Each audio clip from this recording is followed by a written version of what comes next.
রাত বাজে ২টা। কুচকুচে কালো অন্ধকার, কুকুরের ঘেউ ঘেউ আওয়াজ। একদল যুবক একটা কবরস্থানের পাশ দিয়ে যাচ্ছিল।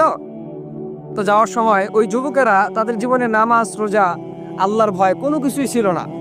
তারা শুধু মোবাইলের মধ্যে নাচ, গান, এরপর আপনার টিকটক, মেয়েদের ছবি, হারাম অশ্লীল কাজের মধ্যে তারা লিপ্ত থাকতো। তো একদল যুবক একদিন গ্রামের এক কবরস্থানের পাশ দিয়ে যাচ্ছিল। হঠাৎ করে তাদের মাথায় একটা কুবুদ্ধি আসলো আর কি, যে আমরা আজকে কবরস্থানের মধ্যে ঢুকবো, ভিতরে ঢুকবো, দেখি সেখানে কি হয়।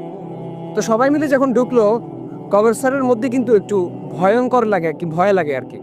সবাই বের হয়ে চলে গেল, সাহস করে একজন যুবক ভিতরে ঢুকলো।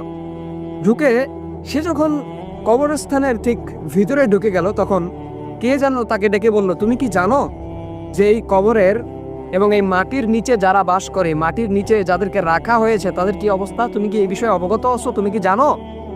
যুবক ভয় খেয়ে গেল। সে চারিদিকে ছোটাছুটি করতে লাগলো, চারিদিকে দেখতে লাগলো যে আওয়াজটা কে দিয়েছে। সে বুঝতে পারলো যে আওয়াজটা গায়েবীভাবে আসছে।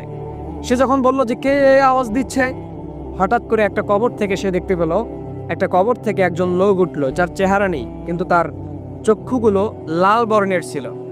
সে এসে বলল যে আমি সেই আত্মা, যে আত্মা আমি দুনিয়ার মধ্যে থাকতে অশ্লীল কাজের মধ্যে লিপ্ত ছিলাম, হারামের মধ্যে লিপ্ত ছিলাম, সবসময় হেডফোন কানের মধ্যে দিয়ে ঘুরতাম, গান বাজনা শুনতাম, কনসার্টের মধ্যে যেতাম, আমি নাচ গানের মধ্যে লিপ্ত থাকতাম, মেয়েদের হারাম ছবি নিয়ে পড়ে থাকতাম।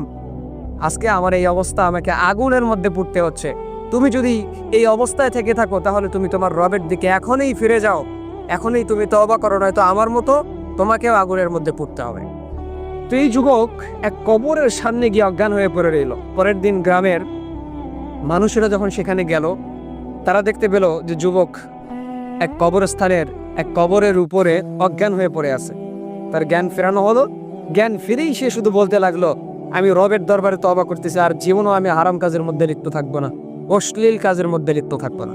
তো এই কাহিনী থেকে আমি আপনাদেরকে এতটুকু বোঝাতে চাচ্ছি যে ভাই, দুনিয়ার লোভ লালসা, দুনিয়ার মহাব্বত কিন্তু খানিকক্ষণের জন্য। আপনাকে কিন্তু ফিরতে হবে রবের দরবারে। দুনিয়ার মৌজ মস্তি এটা খানিকক্ষণের জন্য, আখেরাত আপনার চিরস্থায়ী, সেটাকে নিয়ে আপনাকে ভাবতে হবে। আপনাকে ভাবতে হবে যে আপনি ফিরে যাবেন রবের দরবারে। আপনাকে ভাবতে হবে যে আপনার সৃষ্টিকর্তা আপনার জন্য একটা নির্দিষ্ট সময় পর্যন্ত আপনাকে দুনিয়াতে রাখবেন। তো এই জন্য ভাই, এখনো সময় আছে আপনাদের যে রবের দরবারে ফিরে যান, তওবা করেন। দুনিয়ার লোভ লালসা, গান বাজনা, হারামের মধ্যে লিপ্ত থাকা, অশ্লীল কাজের মধ্যে লিপ্ত থাকা, মেয়েদের ছবি নিয়ে পড়ে থাকা, এগুলো থেকে আপনি নিজেকে হেফাজত করেন। সুদ, ঘুষ, জেনা, ব্যভিচার, এগুলো থেকে আপনি বের হয়ে আসেন, রবের দরবারে ফিরে